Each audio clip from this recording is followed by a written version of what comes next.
Good morning, good afternoon, good evening, wherever you are, whatever you're doing, and welcome to another episode of Post-Conference Presser for Anfield Index.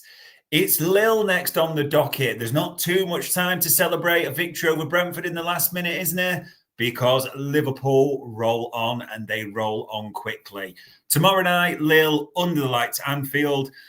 The Champions League recommences with 2 group games left to go.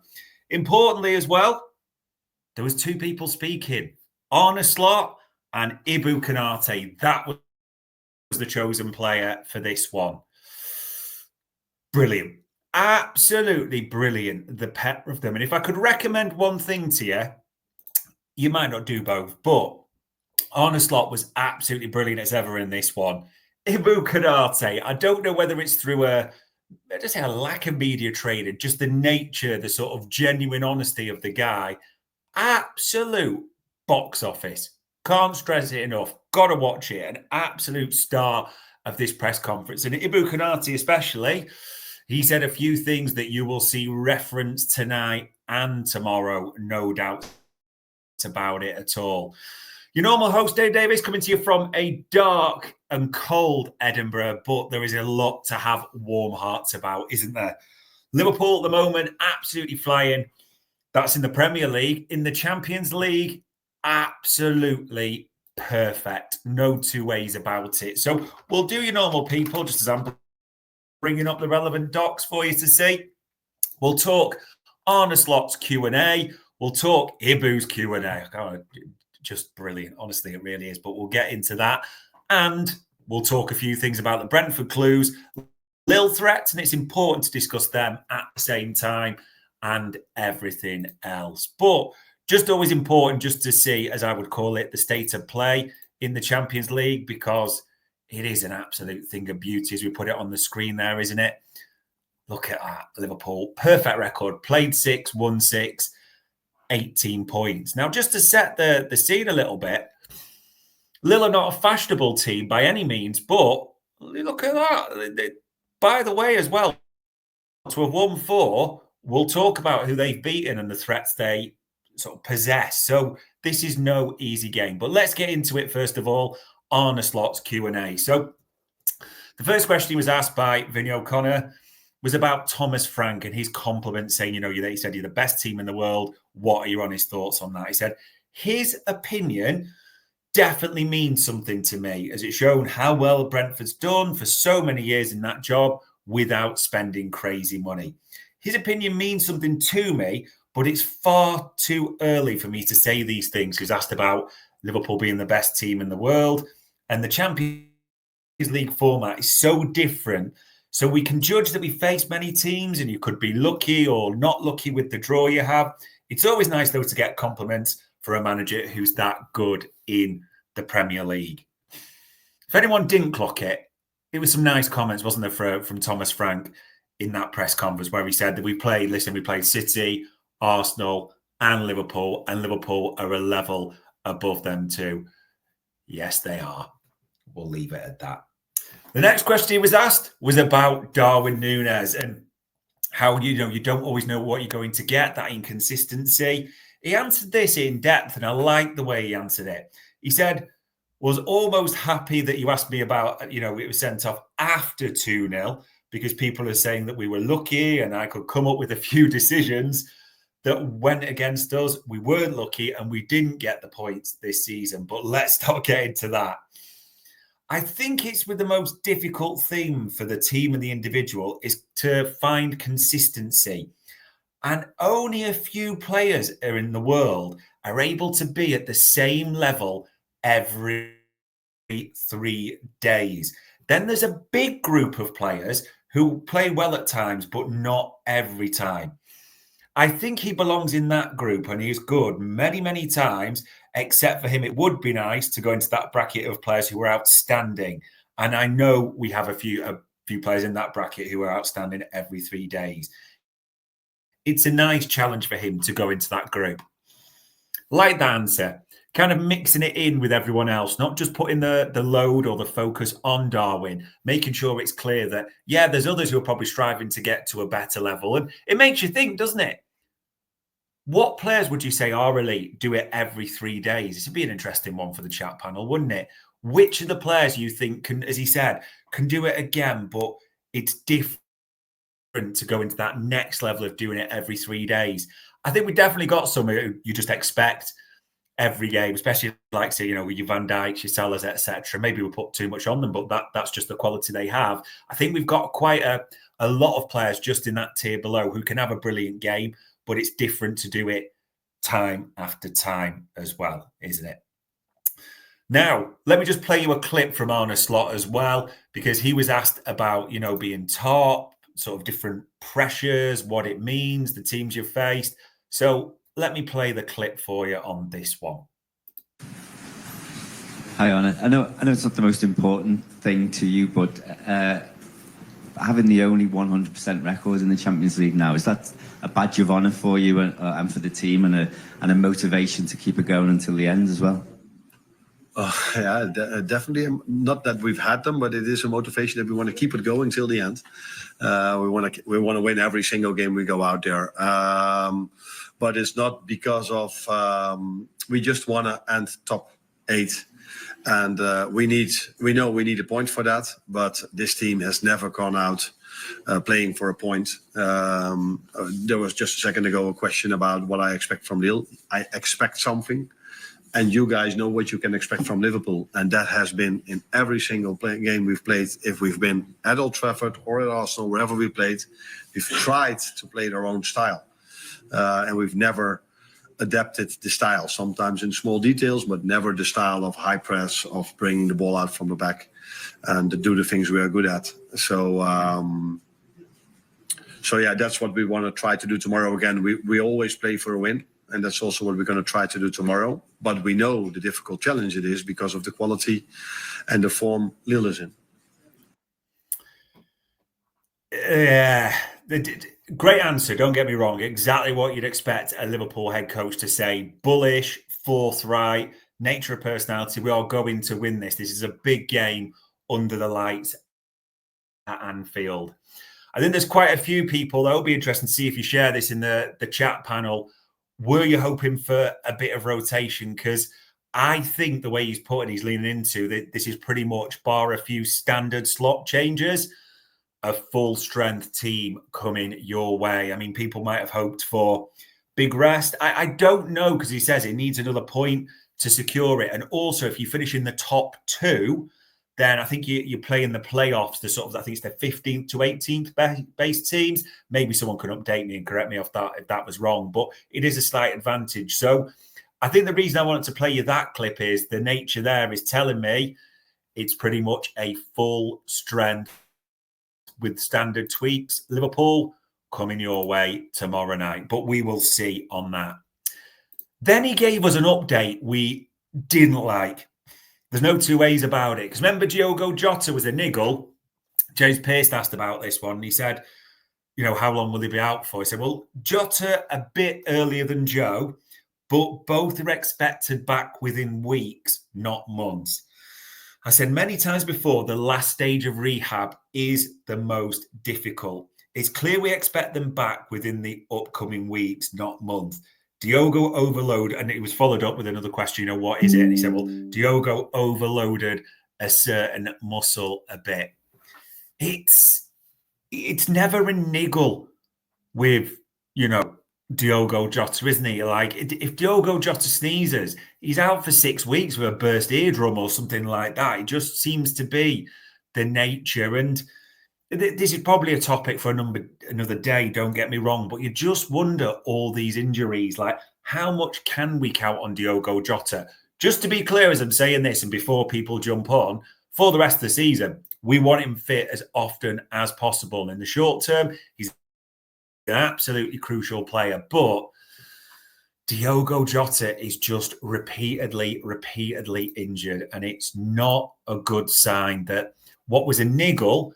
And even David Lynch mentioned it on Media Matters, the briefing that, the Patch Jones had, it sounded like it was quite soon, even Ipswich as a possibility. All of a sudden, we're talking weeks, aren't we? Not a good sign there at all. Hello to all watching. Hello to Ilias there as well. just talking about that one there and Diogo Jota. And the final one I wanted to mention from Arne Slot, which I thought was a good question, was around Gravenberch and his minutes. I thought he answered this quite with a subtleness, and I thought it was quite good. He said, because he was asked about his minutes, so she'll clarify and how much we rely on him. He said, maybe we don't have someone exactly like Ryan, but it's the same for almost all of them. So Dom is unique, Mo is unique, even Cody, I don't see him the same with Lucho. He's a different style of player. It's the same for Ryan. But we also don't forget have Maka that can play there. Endo played there against Forest for a while, and even Curtis Jones can play there. There's always a balance, though. And if we don't win all our games, people say we play them too much and we keep doing well, then everyone says it's the secret to success. I understand to make it a bit more simple, it's easy to say it this way, and that is something we have to accept. There is a lot of minutes in Ryan Gravenberch's legs, a lot of minutes.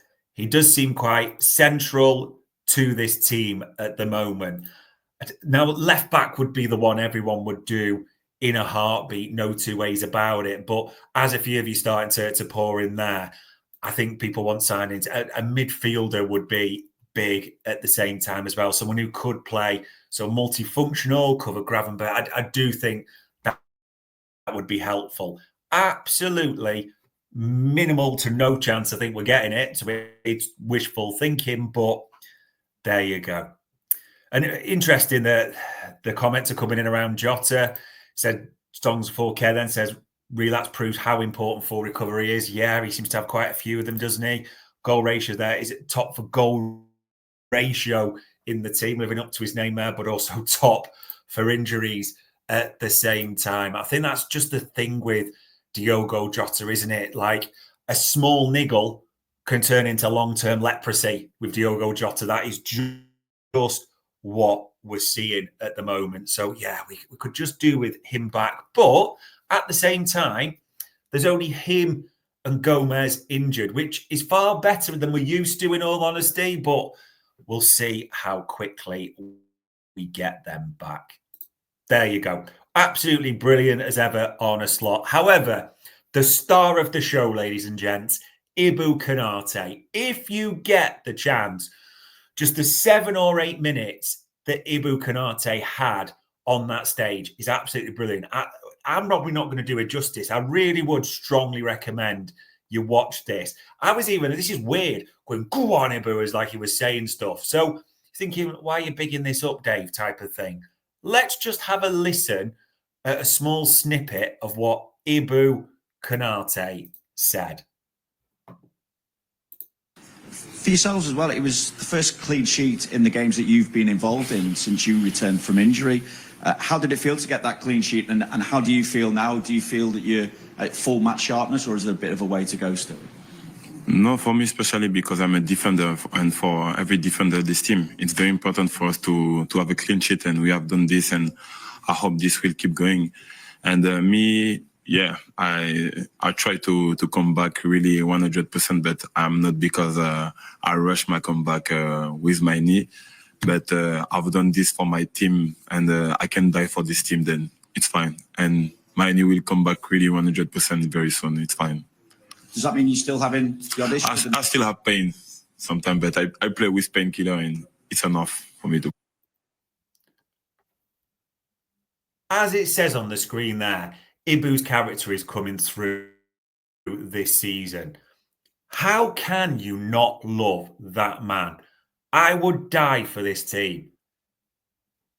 Absolute colossus, a character. Like, you actually almost, just the way he did this whole press conference, almost as though he sort of got a media training book and just threw it out the window and was just sort of honest himself. And I think we've seen that the last few games, haven't we? He's not quite been himself. It just felt like Brentford was Ibou getting back to top Ibou levels, no doubt about it at all. And a fair comment there from Song for K. Confident in himself, he's relaxed, he's ambitious. He was brilliant in this one. And he talked about it, about his teammates, how important it was, like what the focus is. He's even said in previous interviews about how one of his aims is to help Mo Salah get the Ballon d'Or. if you don't or can't love Ibou, jog on. This is not the place for you at all. Yeah, absolutely brilliant. Now, the one bit that will get a lot of chatter is the contract. So let me just read what he said about the contract. He's asked about, your contract situation. He said, who talked about that a few months ago? One person said that. I didn't know. I spoke with the club after that. I am really focused. I've been offered a deal. Yes. Close to signing it? That's another conversation. Now, I've seen the way people have put these comments as though like, oh my God, you can do that if you want. Everyone's entitled to their opinion. He's not going to discuss his contract in this setting, isn't he? That's not going to happen. It's a preview for a Champions League game. You're not going to get an in-depth answer for him. Like you get no in-depth answer from Arne Slot on contracts either at all. And it's funny, isn't it, the way he says the one person. Anyone else think he could be referring to Tapim Romano? Might be wrong, but that was the one I sort of saw that, saying as though, how's he got that a little bit? I thought that was quite funny. He's been offered a new deal. That is great news to hear. That is positive. Not signing it yet, that's a different conversation. People are going to jump on that, and I get it. But if you're Ibou, you probably wait, don't you? Let's be honest. Let's be deadly 100% honest. Focus on this season. As he said, I'd die for this team. He's going to give us everything to try and win a Champions League game. But, and it's a big but, you're waiting to see what your other three teammates are doing. Are they staying? Are they going? That will come into his thinking, you've no doubt. You're also waiting to see if they do renew, what deal are they renewing on?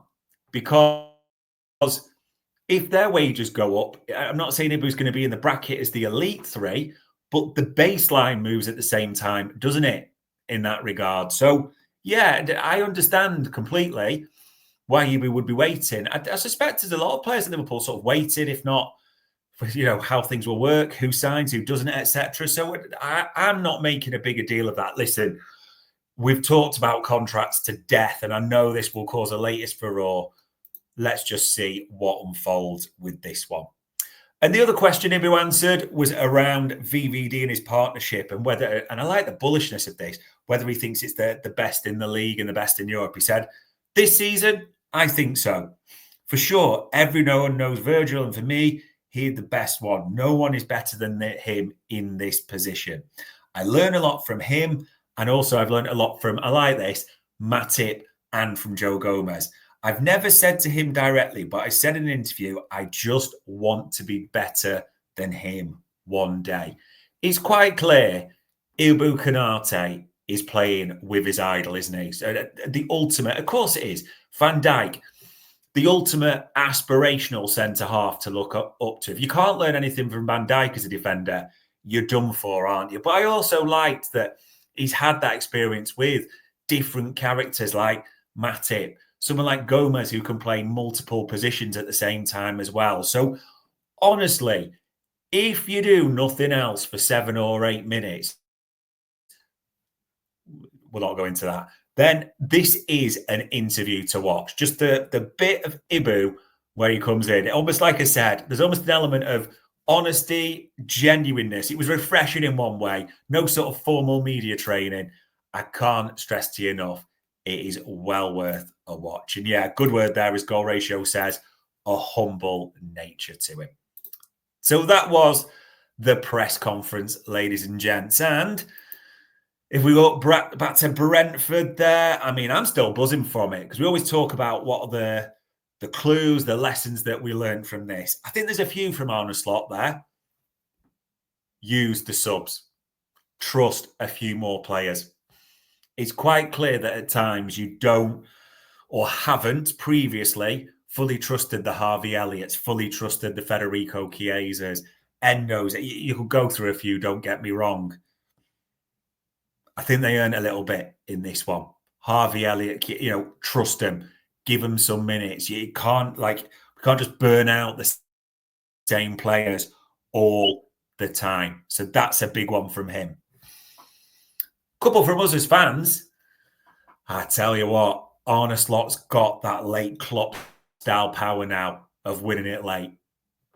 it always used to be one thing that we wondered, that we could almost batter teams down. But at 90 minutes, journalists were writing that sort of story, weren't they? Like another Liverpool domination, record shots, but can't score, can't get the late winners, until Darwin Núñez, Trent Alexander-Arnold and others decided, fuck that, and absolutely changed the script. But you saw his reaction on the sideline as well. An Arne slot team goes right to the end and can win it super late. I think that is great that we've got that, and he's got that in his locker now. If anyone's thinking that's too much, hold on. He mentioned this in the last press conference. He talked about it'd be nice to sort of, change that story, get some, late winners in that one. So that is absolutely massive. And one of my lessons from that. And Ibou's back. Not quite 100%, but very close. And he talked in this press conference, didn't he, about the knee and the way he's been paying. Another 5% got added to his fitness. We saw it in this one, no two ways about it. That the first few games back, he looked a little bit tired, didn't he? And, we questioned his fit. United, he looked 70, 80%, what you maybe say. But now he is back on it and ready to go. And what an absolute warrior, as he said, paying through the pain, taking painkillers to play for us. So that, honestly, there was 1,000,001 things to like from Brentford. There really was. This one, though, in just over 24 hours, Lille.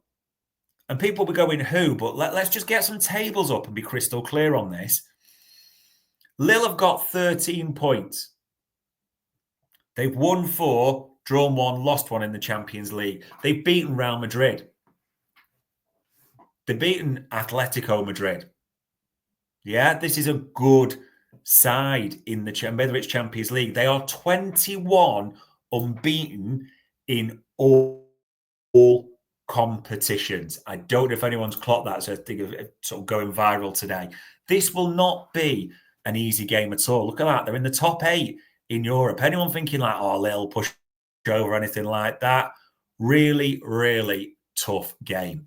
At the same time, in the French league, they don't score loads. They only got 28, but they don't ship many either. If you look, and PSG are a freak. They're an outlier, aren't they? They're financially sort of prodigy, aren't they? Smacked my bitch up off their like FFP tits, aren't they? Really, but to have the same goals conceded as them is absolutely massive for a team. And we all know Jonathan David, not personally, but that's a player on a free. You think he's going to be wanting to, well, he is going to be wanting to put himself in the shot window if he's not already, isn't he? This is no pushover at all. Do not be thinking easy game. And I know people, which will get to line up scorer and scorer, talking about heavy rotation. I don't think you're going to see it. I've got to be completely honest. Slot even talks in this press conference, as I told you, about how impressed he is by Lille, saying they deserved every point, to quote him in this one. I think you're pretty much going to see a largely full-strength lineup, bar standard rotation. And we know he rotates 2, maybe 3 max every game. So I think to make sure we get top 2, and as he mentioned, whether people like it or not. And by the way, as I'm saying this, I would like to see more rotation going in. Look at them, they're flying in. LFC Mad wants Salah, Núñez, Diaz. LFC Mad also wants Bradley, Konate, VVD, Rock. Look at that. The teams are flying in. Here's what I think it is going to be. It's Alisson in goal. Trent right back. Robbo, I think, will come in for Tsimikas at left back. In the middle, I do think it will be VVD, Konate. I wouldn't mind seeing, now I know about the pain, Konate getting rotated off for Kwanzaa or whoever at some point. Just being honest on that. In the middle, the second change comes to me. I think it's Grav, Mac, Curtis Jones, I think, starts this one. I think it's one of those good games. And if everyone's going, oh, Curtis Jones, but it's a boss line. Curtis Jones has had some sensational games in Europe. Let's be crystal clear on that. He was brilliant, magnificent, really, against Leverkusen. He was excellent against Real Madrid and more than matched the likes of Camavinga, Modric, and players like that. So I've no issue at all we're seeing Curtis Jones on this. The other thing to say about Curtis Jones is, why is everyone losing their shit about something he said in that thing with Rio Ferdinand? He says it quite clearly that he thinks as a technical player, Hazard's got better traits than Salah, and he names them, but also that Salah gets the goals and assists, and that's why he picked him. Why are people like absolutely losing their shit over this? We've got bigger things to worry about than that. So all this hassle that Curtis Jones has got, drop it. We've got trophies to win. We've got contracts to sort. Never mind getting involved with the old Salah Hazard nonsense that just comes up. Like, he's got his opinion. He's entitled to it. And then, do you know what? If I can see people jumping on me in the comments, the same people will be saying, oh, players aren't honest. They don't show their opinions. But then you batter players when they do. So that's why they get media training. And that's why they give robotic answers. Unless you want the genuine honesty like you get from Ibou and other players. It's absolutely the best way to go. So, yeah, let's drop any Curtis Jones stuff. Anyway, I digress. Back to the forward line. Salah, because it's Champions League and he'll want the stats, and, Salah plays every game. There's that. I think Luis Diaz will start on the left. I do. I just think Gakpo seems to have been played every minute all the time recently. I know Diaz has been false nine, but I think some minutes for Diaz on his left would be good. And I'd like Darwin Núñez to start in this. Said it before on a few pods. For me, Darwin Núñez is a streaky player. That is my honest take on it. Why he's hot? Ride it. Okay? That's my lineup there. And a few comments I can see. Goal ratio saying, can't believe we're not rotating. If Slot doesn't rotate for this game, then when? As I said, I would probably do a bit more rotation. I'm just telling you that I expect Slot, by the way he spoke in this press conference, the way he's talked about it, what we've seen in training, I'm not expecting the huge rotation that a lot of people want. And I know there'll be some going, I'd like an FA Cup style team. I get it. I'm just not expecting it. This is also an interesting one. Yeah, Robbo and Diaz always start together on the left. LFC mad. That's a fair shout. I hadn't really thought about that, but that could well go into it. It is an interesting one in the sense of it's not quite that condom that you were hopeful in your wallet from 1992 that sits there. This is not quite a dead rubber just yet, is it? Let's be completely honest. If Liverpool get a point, they're pretty much, I think it's mathematically guaranteed, isn't it? At the same time, if you finish in the top two, a few accounts have pointed this out on Twitter. I think you get a better draw, don't you? As in, like, it's the 15th to 18th. And if you look at who's there at the moment, there's no guarantee who finishes where. I get that. But the likes of a Sporting Monaco, you'd far rather face them than one of the big boys. So there's also, as Arne Slot talked about, the prestige. So whether you agree with me or not, I'm expecting a strong lineup that way. So in case you missed it, because the chats were flying in, I was losing track myself. For me, this is what I think he'll pick. Alisson, Trent, Robbo, VVD Konate, Grav Mac, Jones as the 10, Diaz left, Núñez in the middle, Salah on the right. Okay? You might I would like a little bit more rotation. I am not expecting it. Listen, and as I'm saying this, ladies and gents, I am absolutely more than happy to be proved wrong. More than happy with a few rested. For me, you'd always say, for Arne Slot, let me be clear, he always says, it's the next game. I've already got half an eye towards Ipswich. Do you know what I mean? Like, probably like a lot of you. And I get you'd want rotation. I'm just not expecting it. So we'll see what it brings. The final thing to tell you, my predicted lineup. Now I've given you that. My score and scorers, those are the two I've not given you. 3-1. 3-1, Mo Salah to get back on the goal trail. The only hope I've got is if we're going to play a strong team, win and no injuries. That's what it's all about. That's the thing you don't want to get in a game like this. You would be a little bit disappointed, wouldn't you? Like the Real Madrid, the one, and Konate got, you thought, do we need it in that? LFC Man thinks it'll be 3-0. He also thinks Nunez, Diaz, and Jones, and a bit of variety. But I think ultimately for me, Mo Salah back on the score sheet would just be a bit of a boost for him. Not that he's not, probably needs the confidence, but he likes his goals and his records, Bo. So there we are. In over 24 hours, we will be playing Lille. Not many injuries, that's the good news. Bad news, Diogo Jota's niggle. As standard, Jota takes a little bit longer. The brilliant news, watch Ibou Konate's segment in this press conference. It was absolutely sensational if you've not. But there we are. On Monday, the 20th of January, that was another post-conference presser for Anfield Index.